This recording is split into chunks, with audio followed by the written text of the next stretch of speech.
Princípio da fungibilidade entre as ações do controle concentrado. Segundo o STF, é cabível a aplicação do princípio da fungibilidade entre as ações de controle abstrato de constitucionalidade, ADI, ADO, ADC e ADPF. Conforme jurisprudência do STF, o princípio da fungibilidade nas ações diretas tem por fim viabilizar o controle de constitucionalidade abstrato e, em tese, ADPF 378. Assim, para o STF, há fungibilidade entre as ações diretas de inconstitucionalidade por ação e por omissão, ou seja, entre ADI e ADO, ADI 875. Para o STF, é possível converter uma ADI em ADPF devido à fungibilidade, quando coexistentes todos os requisitos de admissibilidade desta em caso de inadmissibilidade daquela, ADI 4163. Por exemplo, ingressa-se com ADI contra a lei anterior à Constituição Federal de 88. Se preenchidos os requisitos da Lei 9.882, recebe como ADPF. É possível converter uma ADPF em ADI. Nessa situação, há casos em que há perda parcial de objeto de uma ADPF e recebimento da parte remanescente como ADI, a exemplo do que ocorreu na ADPF 132, que discutiu a união homoafetiva e seu reconhecimento como instituto jurídico. Neste caso, o STF entendeu que havia convergência de objetos entre as duas ações de natureza abstrata a permitir um julgamento conjunto e encampação dos fundamentos da ADPF 132 do Rio de Janeiro pela ADI 4277 do Distrito Federal.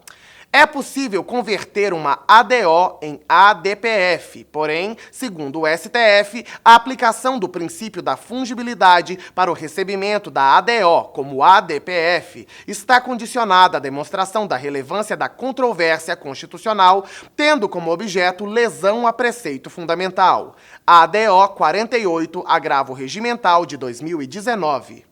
Enfim, segundo o STF, a fungibilidade entre a arguição de descumprimento de preceito fundamental e a ação direta de inconstitucionalidade pressupõe dúvida aceitável a respeito da ação apropriada, a fim de não legitimar o erro grosseiro na escolha.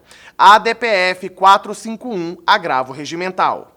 Geralmente, o STF não admite a fungibilidade nos casos de erro grosseiro.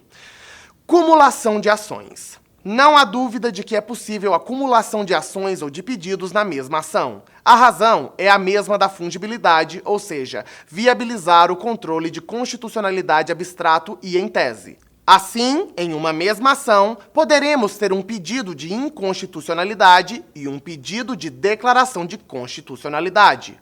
Por isso que eu te falo, meu irmão, o legitimado para ajuizar uma ADI pode pedir a inconstitucionalidade de um artigo X de uma lei e, na mesma ação, pode pedir que o artigo Y seja declarado constitucional.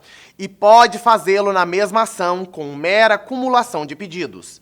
A acumulação de ações, inclusive, é recomendável para cumprir os fins para os quais foi criado o processo objetivo de fiscalização abstrata de constitucionalidade, cujo fim principal é garantir, em tese, a supremacia da Constituição, a unidade e harmonia do sistema constitucional. Além disso, permite um julgamento célere e eficiente de questões relacionadas entre si. Seria incongruente negar a possibilidade de cumulação, até porque o legitimado poderia ajuizar outra demanda com pedidos idênticos que seriam distribuídos por prevenção. Por estas razões, o STF admite a cumulação de ações e de pedidos. A cumulação é processualmente cabível em uma única demanda de controle concentrado de constitucionalidade, desde que satisfeitos os requisitos previstos na legislação processual civil, CPC, artigo 292. Nesse sentido, ADI 5316. Nessa ADI 5316, a AMB ajuizou a ação contra a Emenda Constitucional 88 de 2015, com dois pedidos principais. Primeiro, declaração de inconstitucionalidade de expressão contida no artigo 100 do ADCT, introduzida pela Emenda Constitucional 88 de 2015. Segundo, declaração de constitucionalidade da exigência de lei complementar para aposentadoria compulsória aos 75 anos para juízes e desembargadores, previstas no artigo 40, parágrafo 1º, inciso 2 da Constituição Federal e artigo 100 do ADCT, introduzidos pela Emenda Constitucional 88 de 2015. Veja aqui, fera, que foi uma ADI com 2 pedidos, sendo um deles próprio de ADC. Em razão do caráter bivalente, não há qualquer problema. Tá pesado? Tô falando demais. E tira uns 2 segundinhos aí, toma uma água, dá uma volta na cadeira e volta pra realidade. Vem? Não perde tempo não. Já estamos passando da metade dessa aula.